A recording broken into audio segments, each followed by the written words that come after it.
Hello students, welcome to Shweta Yadav Tutorials. Please like and subscribe my channel and hit bell icon for more updates.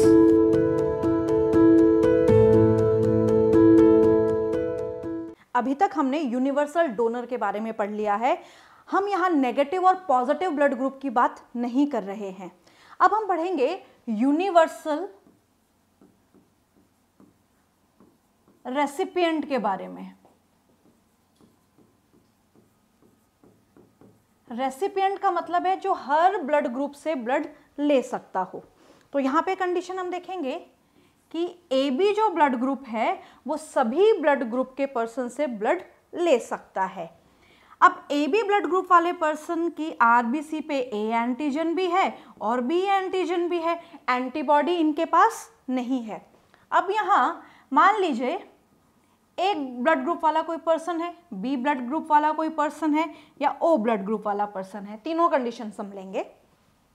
A blood group वाले person की बात करते हैं। इन्होंने ए B blood group वाले person को blood दिया तो इनके आरबीसी के सरफेस पे ए एंटीजन और बी एंटीबॉडीज हैं प्लाज्मा में, बी एंटीबॉडीज हैं। तो यहाँ पे क्या होगा, ए एंटीजन यहाँ पे है और ए एंटीजन यहाँ पे है तो सिमिलर है। यहाँ पे बी एंटीबॉडी है, यहाँ पे बी एंटीजन है तो यहाँ पे एंटीजन एंटीबॉडी कॉम्प्लेक्स बनेगा, यानी कि हीम एग्लूटिनेशन होगा। जो रिजल्ट है वो बहुत ही माइल्ड होगा। बी वाले केस में भी यहाँ पे बी एंटीजन है और ए एंटीबॉडी, बी एंटीजन है और ए एंटीबॉडी है।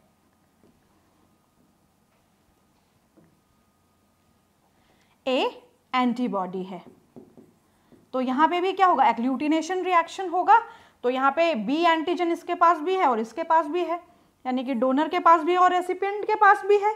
यहाँ पे ए एंटीबॉडी है और यहाँ पे एक भी अगर हम देखें तो एंटीबॉडी नहीं है। तो यहाँ से एंटीबॉडीज अगर आएंगी तो कोई बहुत ज़्यादा फर्क नहीं पड़ेगा। तो यहाँ पे ए बी ब्लड ग्रुप वाले पर्सन के पास एक भी एंटीबॉडी नहीं होती तो इनकी बॉडी में एंटीबॉडी आने से कोई फर्क नहीं पड़ता। तो यहाँ पे ए एंटीबॉडी आ रही है इस केस में और यहाँ पे बी एंटीबॉडी आ रही है। अब ओ की बात करते हैं। ओ के पास ए एंटीबॉडी भी है और बी एंटीबॉडी भी है। तो यहाँ पे जब ये ए बी ब्लड ग्रुप वाले पर्सन को ब्लड डोनेट करेंगे तो यहाँ पे फिर से हीम एग्लूटिनेशन रिएक्शन होगा। ए के साथ बी के साथ एंटीजन एंटीबॉडी कॉम्प्लेक्स बनाएगा। तो हम ये कह सकते हैं इस कंडीशन से कि ए बी ब्लड ग्रुप वाले पर्सन यूनिवर्सल रेसिपिएंट होते हैं और ओ ब्लड ग्रुप वाले पर्सन यूनिवर्सल डोनर होते हैं। अभी तक हमने नेगेटिव और पॉजिटिव की बात नहीं की है। अब जब हम RH फैक्टर पढ़ेंगे तो उस RH फैक्टर में यहाँ पे हम वो सारी चीज़ पढ़ेंगे जो ये डिसाइड करती है कि यूनिवर्सल डोनर में पॉजिटिव कौन सा होगा या नेगेटिव होगा और उसी तरीके से रेसिपिएंट में कौन सा होगा। So here RH blood grouping. RH blood grouping क्या है? Another antigen, the RH antigen similar to one present in rhesus monkey. हमारी आरबीसी के सरफेस पे ए एंटीजन और बी एंटीजन की तरह ही RH एंटीजन प्रेजेंट होता है, similar to one present in rhesus monkey. That is similar, ये सिमिलर है रीसिस मंकी से। तो यहाँ पे कहाँ पे ऑब्जर्व किया गया है? On the surface of RBC of majority of humans, यानी कि मेजॉरिटी ऑफ ह्यूमंस मतलब कि यहाँ पे 80% जो पॉपुलेशन है इंडिया वाइड, वर्ल्ड वाइड, तो वो पॉजिटिव पर्सन है। पॉजिटिव मतलब उनकी सरफेस पे RH एंटीजन प्रेजेंट है। अगर आरबीसी की सरफेस पे RH एंटीजन प्रेजेंट है तो ब्लड ग्रुप होगा पॉजिटिव, से A positive, B positive, AB positive और O पॉजिटिव। अगर नहीं है तो ब्लड ग्रुप होगा negative. Such individuals are called RH positive, उसको ऐसे रिप्रेजेंट किया जाता है, and in whom this antigen is absent called RH negative. An RH negative person if exposed to RH positive blood will form specific antibodies against the RH antigen. Very important line. यहाँ पे क्या बात कही जा रही है कि अगर किसी का ब्लड ग्रुप नेगेटिव है, मान लीजिए मेरा ब्लड ग्रुप ए नेगेटिव है या बी नेगेटिव या ए बी नेगेटिव है, मैं कहती हूँ कि मेरा blood group A B negative है, मैंने ए बी पॉजिटिव पर्सन से ब्लड ले लिया तो यहाँ पे क्या कंडीशन होगी, यहाँ पे कंडीशन बहुत सारी हो सकती है, क्योंकि मेरी बॉडी के पास यानी कि मेरी आरबीसी में क्या प्रेजेंट नहीं है, RH एंटीजन नहीं है। तो यहाँ पे RH एंटीजन नहीं होने की वजह से एग्लूटिनेशन रिएक्शन हो सकता है। उसी तरीके से कोई भी नेगेटिव जो ब्लड ग्रुप है, अगर उनको पॉजिटिव ब्लड ग्रुप वाले पर्सन दे देंगे तो यहाँ पे क्या शो करेगी, ये इनकॉम्पैटिबिलिटी, नेगेटिव और पॉजिटिव इनकॉम्पैटिबिलिटी शो हो रही है, तो इसको हम कहते हैं RH इनकॉम्पैटिबिलिटी। RH group should also be matched before transfusion, किसी को ब्लड देने से पहले RH मैचिंग जरूर कर लेनी चाहिए, यानी कि कॉम्पैटिबिलिटी RH फैक्टर के हिसाब से जरूर देख लेनी चाहिए। अब यहाँ पे जब हम RH की बात करते हैं तो इसी कॉन्सेप्ट को हम आगे किस तरीके से समझेंगे कि यूनिवर्सल डोनर और रेसिपिएंट कौन होगा। हम बोल रहे हैं कि universal donor O blood group है, so it is O positive और O नेगेटिव, इसमें से कौन सा होगा। अब यहाँ पे मान लीजिए ये O पॉजिटिव वाला पर्सन है, इनकी आरबीसी की सरफेस पे RH एंटीजन प्रेजेंट है जो कि बहुत ही स्ट्रॉन्ग एंटीजन है। तो अगर ये पर्सन ब्लड डोनेट करते हैं, और डोनर है तो ब्लड डोनेट करेंगे किस किस को कर सकते हैं, negative A negative, B negative, AB negative वाले पर्सन को ब्लड डोनेट करते हैं। तो यहाँ पे ब्लड डोनेट करने की वजह से क्या होगा, इन रेसिपिएंट्स के अंदर, कोई भी रेसिपिएंट हो सकता है, इनके अंदर एक स्ट्रॉन्ग एंटीजन आ गया, और RH एंटीजन एक स्ट्रॉन्ग एंटीजन है तो बॉडी का इम्यून सिस्टम ट्रिगर हो जाएगा और RH एंटीजन के अगेंस्ट एंटीबॉडी बनना शुरू हो जाएगा, और इस वजह से आरबीसीज का डिस्ट्रक्शन होगा, जो कि एक बहुत ही स्ट्रॉन्ग हीम एग्लूटिनेशन रिएक्शन है।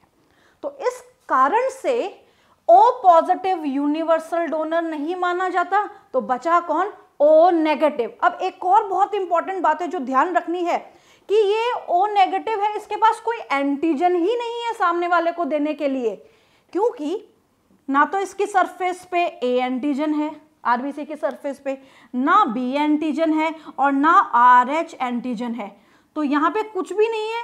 तो अगर ये डोनर की तरह होगा तो ये रेसिपिएंट को किसी भी तरीके का कोई भी एंटीजन दे ही नहीं रहा है।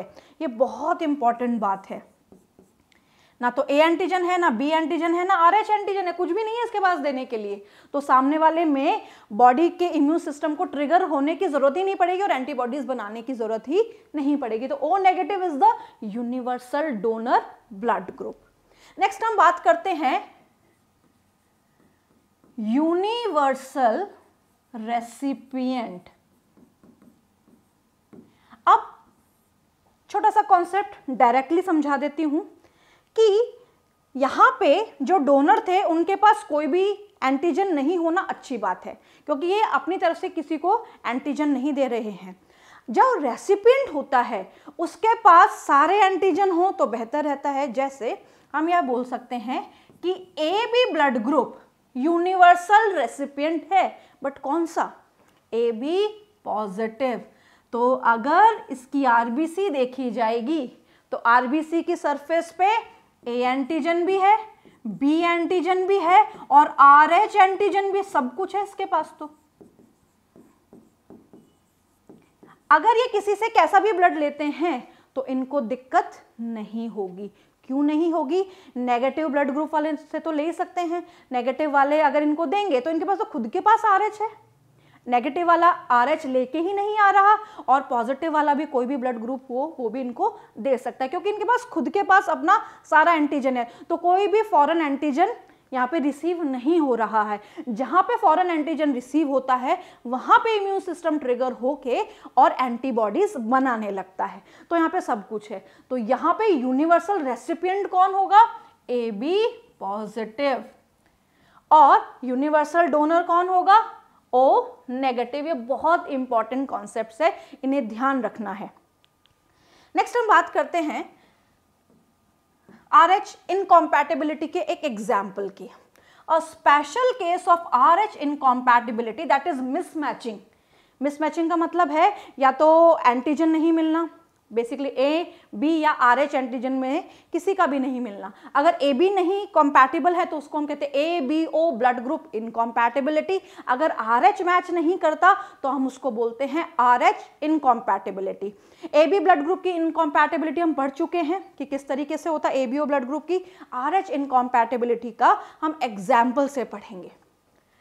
So here has been observed between the Rh negative blood of a pregnant mother with Rh positive blood of the fetus.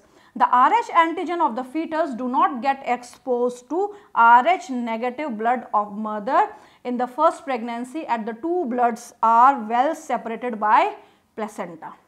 इसी को ही हम एक डायग्राम से समझते हैं कि ये NCERT क्या कहना चाह रही है। तो यहाँ पे हम एग्जाम्पल ले रहे हैं एक कपल का।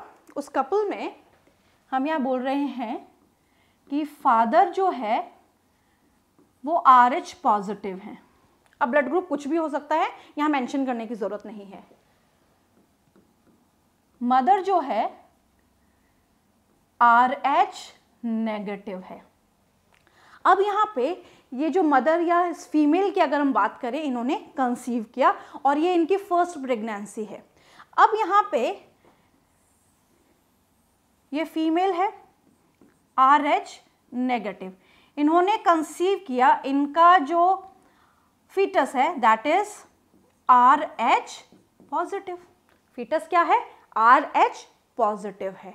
अब दिक्कत की बात क्या है यहाँ पे कि जो मदर है और जो फीटस है उनका ब्लड आपस में मैच्ड ही नहीं है, इनकॉम्पैटिबिलिटी RH फैक्टर की। अब यहाँ पे क्या होगा, यहाँ पे अगर हम एक फीमेल का प्रेगनेंसी पीरियड देखें या गैस्टेशन पीरियड देखें तो 9 मंथ्स का होता है। उस 9 मंथ्स के ड्यूरेशन में एक फीमेल कभी भी बैठी तो नहीं रहेगी, कोई मैकेनिकल वर्क ना करे, आराम से पूरे टाइम लेटे रहे, ऐसा पॉसिबल बिल्कुल नहीं होता। मैकेनिकल वर्क होता है और मैकेनिकल वर्क होने की वजह से यहाँ पे जो प्लेसेंटल विलाइज हैं, कोरियोनिक विलाइज, प्लेसेंटल विलाइज जो हैं वो हल्की सी रप्चर हो जाते हैं, डैमेज हो जाते हैं, बहुत स्लाइट, ना के बराबर हम कह सकते हैं। अब यहाँ पे क्या होता है, हल्का सा ये विलाइज रप्चर होने की वजह से, जो प्लेसेंटल विलाई है वो रप्चर होने की वजह से थोड़ा सा पोर्शन ऑफ ब्लड मदर और फीटस का एक्सचेंज हो जाता है, यानी कि जो फीटस का ब्लड है वो मदर के सर्कुलेशन में और मदर का जो ब्लड है वो फीटस के सर्कुलेशन में आ जाता है, हल्का सा। अब यहाँ पे क्वेश्चन ये है कि क्या प्लेसेंटा इसमें रोल प्ले करती है? बिल्कुल नहीं करती। प्लेसेंटा कभी भी ब्लड एक्सचेंज नहीं करती। Placenta is a temporary connection between the mother and the fetus. एक टेम्परेरी कनेक्शन है जो गेस्टेशन पीरियड में बनता है। प्लेसेंटा एक स्पेशलाइज्ड टिश्यू है, एक डिस्क लाइक स्ट्रक्चर है। By this way the fetus attach itself with the wall of uterus, यानी कि मदर बॉडी से फीटस चिपका रहता है। तो यहाँ पे ये जो विलाइज हैं ये हल्की सी रप्चर हुई और हल्का सा फ्रैक्शन ऑफ ब्लड एक्सचेंज हो गया। सिंपल सा कहने का मतलब है कि RH पॉजिटिव एंटीजेंस, यानी कि यहाँ पे ब्लड के जाने की वजह से क्या हुआ कि जो RH पॉजिटिव एंटीजेंस हैं वो चले गए मदर के ब्लड में। अब यहाँ पे क्या होगा, मदर का जो इम्यून सिस्टम है उसको ट्रिगर मिल गया। ट्रिगर क्यों मिला? क्योंकि मदर है RH नेगेटिव, इनके पास RH एंटीजन नहीं है, इनके पास RH एंटीजन आ चुका है। तो यहाँ पे RH एंटीजन आने की वजह से इम्यून सिस्टम डिफेंस मैकेनिज्म के चलते क्या बनाने लगता है, RH एंटीबॉडीज बनाने लगता है।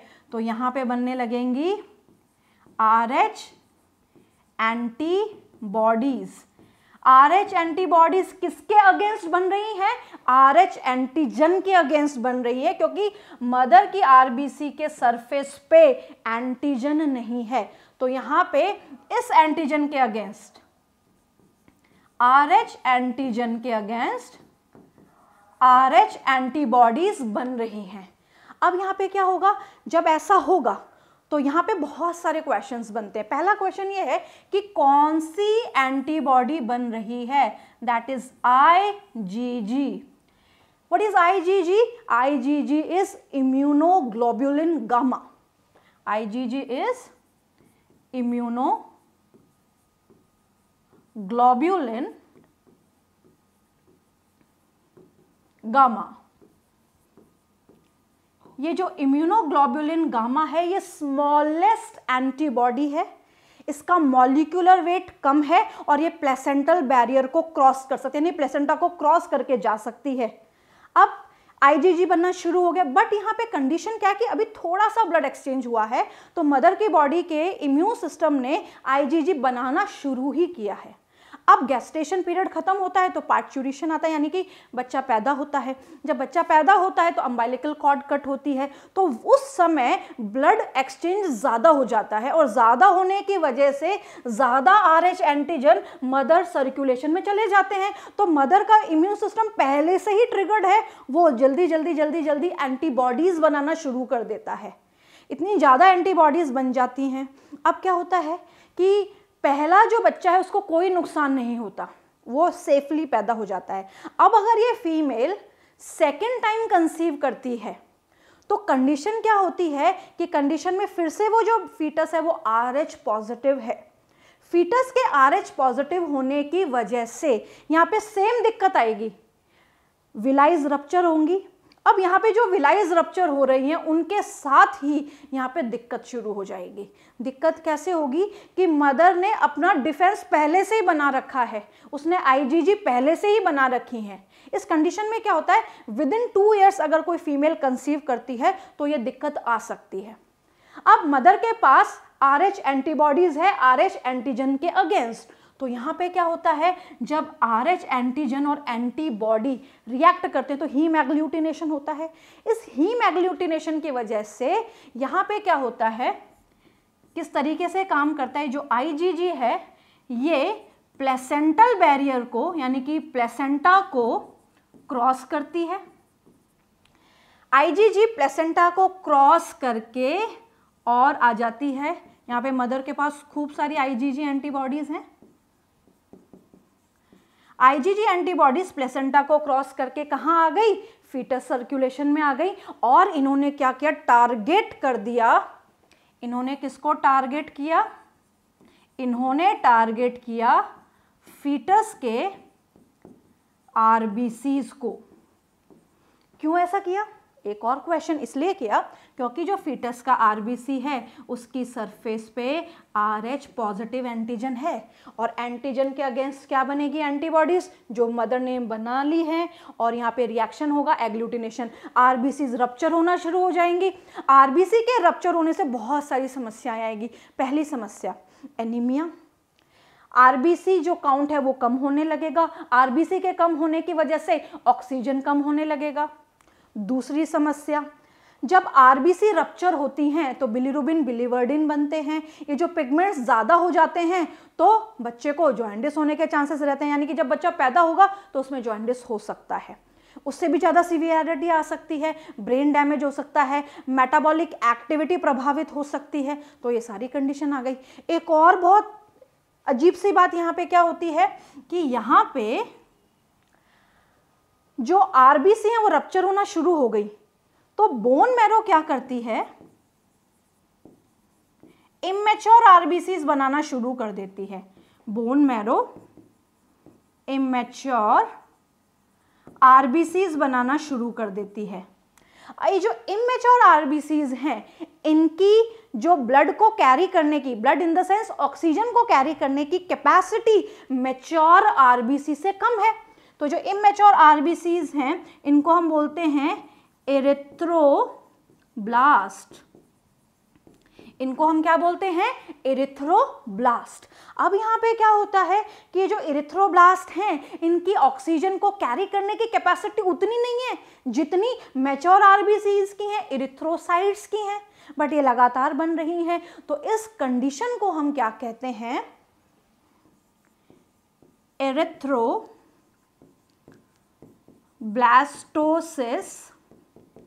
fetalis. This condition is known as erythroblastosis fetalis.